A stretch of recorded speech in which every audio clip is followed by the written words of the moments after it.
আমি যদি কখনো ম্যাজিস্ট্রেট হতে পারি, আমার মতন যারা অসহায় প্রতিবন্ধী মানুষ আছে তারা যেন তাদের অগ্রাধিকারটা ঠিক পায়, অন্তত আমার এলাকায়। কিন্তু সে স্বপ্ন তো পূরণ হয় নাই। তবে আমার ইচ্ছা, যে ব্যবসা করতেছি এটা যদি আমি সফল হতে পারি, তাহলে আমি আমার মতন যারা অসহায় প্রতিবন্ধী পঙ্গু মানুষ আছে তাদের পাশে দাঁড়াবো। তো জন্মের পরে আমার মা আমার নানির কাছে আমাকে দিয়েছে। আমার নানি আমাকে বলছে যে আমার মা নাকি আমাকে প্রতিবন্ধী হওয়ার কারণে মেরে ফেলতে চেয়েছিল। তখন আমার এক মামা আর আমার নানি, ওনারা দুজন মিলে আমাকে তাদের বাসায় নিয়ে আসে এবং আমাকে লালন পালন করে বড় করে। তারপরে আমার নানি মারা যাওয়ার পরে আমি এই পথে আসছি। অনেক কষ্ট করে ইন্টারমিডিয়েট পাস করছি বা অনেক জায়গায় চাকরি খুঁজেছি, কিন্তু শারীরিক গঠনের কারণে চাকরি দেয় না। আমি যখন ইন্টারমিডিয়েট পরীক্ষা দিই তো ফর্ম ফিল আপের টাকা ছিল না। পরে ঈদের সিজন ছিল, কুরবানি ঈদের 7 দিন পরে আমি গাইবান্ধা পৌর পার্কে আমাদের ওখানে আমি পপকর্ন বিক্রির ব্যবসাটা নিয়েছিলাম। তো আল্লাহর রহমতে 23 দিনে আমি 33,000 টাকা ইনকাম করতে পেরেছি এবং ওখান থেকে আমার ফর্ম ফিল আপের টাকা দিয়েছি। আমার যে যাবতীয় যে এটা ছিল সবগুলো পূরণ করছি। করার পরে আবার ওই ব্যবসাটা বাদ দিয়ে এখন আমি ঢাকায় এসে এখানে ব্যবসাটা করতেছি। ভাইয়া, ভিক্ষা করলে হয়তো 1000 টাকা দিনে ইনকাম হবে, কিন্তু ওটা সিওরিটি কে দিবে? আর আমি যে ব্যবসাটা করতেছি এটা দিনে মনে করেন যদি 50 টাকাও আমার ইনকাম হয়, এটা আমার হালাল পথে হবে এবং এর হিসাবটা আমার কাছে না থাকলেও আল্লাহর কাছে হিসাব আছে।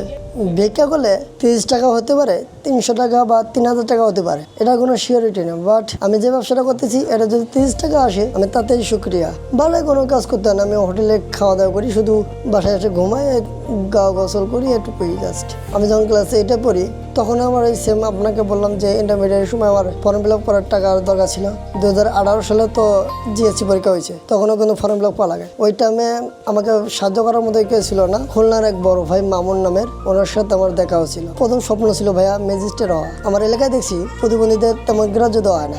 লাইনে দাঁড়িয়ে অনেক যখন আগে প্রতিবন্ধী ভাতা পাইতাম, আপনার বইয়ের মধ্যে টাকা লিস্ট থাকতো, 3 মাস পর পর যখন টাকা দিত ইউনিয়ন পরিষদে বা পৌরসভায় গিয়ে বই দিয়ে টাকা নেওয়া লাগতো। এখন তো অনলাইনে দেয়। তখন লাইনে দেখছি যে লাইনের পর লাইনে দাঁড়িয়ে থাকা লাগছে। যারা ভালো মানুষ, যারা প্রতিবন্ধী সারছে তাদেরকে ঠিকই টাকা দেওয়া হচ্ছে, আর যারা অরিজিনালি প্রতিবন্ধী তাদেরকে লাইনের পর লাইন দাঁড়া করা রাখে বা আজকের পর কালকে দেবো, এটা বলা হচ্ছে। আমি ওইটাকে করতে চাইছিলাম যে আমার সুবিধার্থে একটু নিচে করে নেওয়া।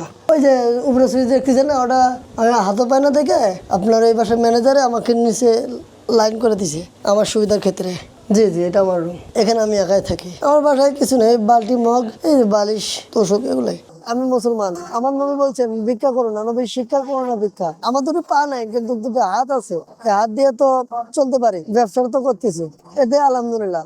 আপনাদের মতন মানুষ আমার পাশে থাকলে আমি একদিন সফল হব। চাকরি করা লাগবে না, প্রতিদিন আমার 600 টাকা করে মাল কিনি, 1000 টাকায় আমার বিক্রি, 400 টাকা আমার থাকে। অনেকে আমার এই ব্যবসাটা দেখে টিটকারি করছে, আমি ভিক্ষা না করে কেন পপকর্ন বিক্রি করি। আমাকে বলে যে তোর এই প্রতিক্রিয়া, তুই ভিক্ষা করবি না, তোর তো ভিক্ষা করার দরকার, তুই এটা করবি কেন?